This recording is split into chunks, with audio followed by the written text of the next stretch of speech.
ఈ కార్యక్రమంలోని పాత్రలు, సన్నివేశాలు, సంభాషణలు అన్నీ పూర్తిగా కల్పితమైనవి, కేవలం వినోదం కోసం సృష్టించినవే తప్ప ఎవరిని ఉద్దేశించినవి కాదు, ఎవరిని కించపరిచేందుకు కాదు. ఈటీవీకి సంబంధించిన మల్లెమాల స్కిట్ ఇది. ఒకసారి స్కిట్ ప్లే చేస్తాను నేను.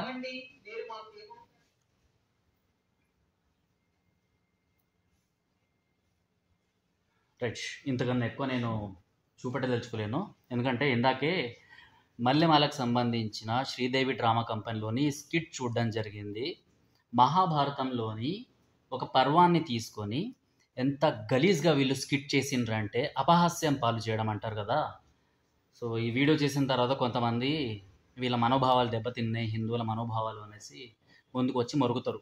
పట్టించుకోవద్దు మనం, ఎందుకంటే మన చరిత్ర, మన ధర్మం గురించి తెలుసుకోకుండా అజ్ఞానుల్లాగా ప్రవర్తించి ఈ స్కిట్స్ వేస్తున్నారన్నమాట. సో ఇందులో అంట కుంతీదేవి, ధృతరాష్ట్రుడు కళ్ళద్దాలు పెట్టుకొని గుడ్డోల్లాగా ఉంటారు.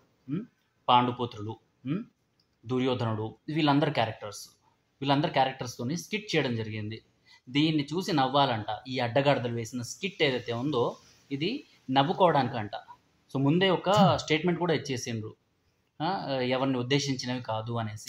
పేర్లు పెట్టలేదంట ఇందులో, కాకపోతే ఇది మహాభారతానికి సంబంధం లేదంట. కొంతమందితో మాట్లాడితే వాళ్ళు చెప్తున్నది ఇది పరిస్థితి. శ్రీదేవి డ్రామా కంపెనీలో చేసిన యాక్టర్లు, డైరెక్ట్ చేసిన డైరెక్టర్లు, ప్రొడ్యూసర్లకు మీకు జీలో దమ్ముంటే ఇతర మతాల జోలికి వెళ్ళి వాళ్ళకి సంబంధించిన కథల్ని కాపీ కొట్టి పేర్లు లేకుండానే సేమ్ డ్రెస్సింగ్ పెట్టి మీరు ఒక స్కిట్ వేసి చూపెట్టి బయట తిరగండి. మీ షూట్స్ ఏవైతే జరుగుతాయి కదా ఆ లొకేషన్ పెట్టండి, వాళ్ళకి లొకేషన్ పెట్టి రైట్ ఇది మీ మతానికి సంబంధించింది కాదు అనేసి ఒక మాట మాట్లాడండి. ఆ తర్వాత చూసుకుందాం. అంటే ఇక్కడ ఈ షోస్ ఏవైతే జరుగుతున్నాయి కదా, ఈ షోస్ మీరు ఏవైతే స్కిట్స్ వేస్తున్నారు కదా, ఈ స్కిట్స్ చూసేవాళ్ళు మ్యాక్సిమం హిందువులు ఉంటారు.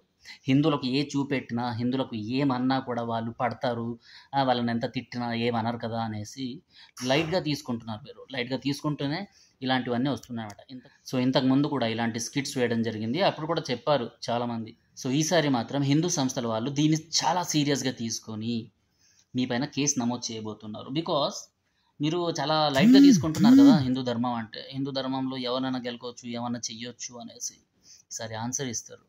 మీరు ఆ ఆన్సర్కి ప్రత్యుత్తరం అంటారు కదా, సో అలాంటిది ఇచ్చి చూడండి మీరు. అండ్ ఇక్కడైతే మీరు హిందూ సంస్థల వాళ్ళకి జస్ట్ ఆన్సర్ ఇస్తే మీ మాట వినేసి సరే ఫోన్లే కదా మన వాళ్ళే కదా అనేసి కామ్గుంటారు. ఇతర మతాల జోలికి వెళ్ళి ఒక్కసారి ఒక్క స్కిట్, మీ జీలో దమ్ముంటే ఒక్క స్కిట్ చేసి రిలీజ్ చేయండి. అదే శ్రీదేవి డ్రామా కంపెనీలో ఇతర మతాలకు సంబంధించిన పుస్తకాలు ఏవైతే ఉంటాయో, వాళ్ళ మత గ్రంథాలు ఏవైతే ఉంటాయో దాంట్లో స్కిట్ వేసి చూపెట్టండి. ఒకసారి చూపెట్టిన తర్వాత చూద్దాం.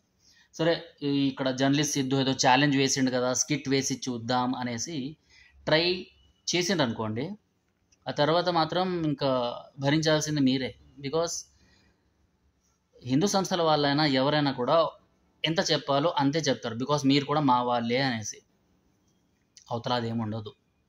టీవీ చూడడమైనా, లేకపోతే మీ స్కిట్స్ని చూడడమైనా, చప్పట్లు కొట్టడమైనా, మీరు వేసే ఈ చేష్టలు, చిల్లర చేష్టలు ఉన్నాయి కదా, ఇలాంటి సినిమాలు చూడడమైనా కూడా హరాం, షిర్క్ కిందికి వస్తుంది. ఇదంతా హరాం, షిర్క్ అంటే ఆమోగ యోగ్యమైనది కాదు అనేసి అర్థం.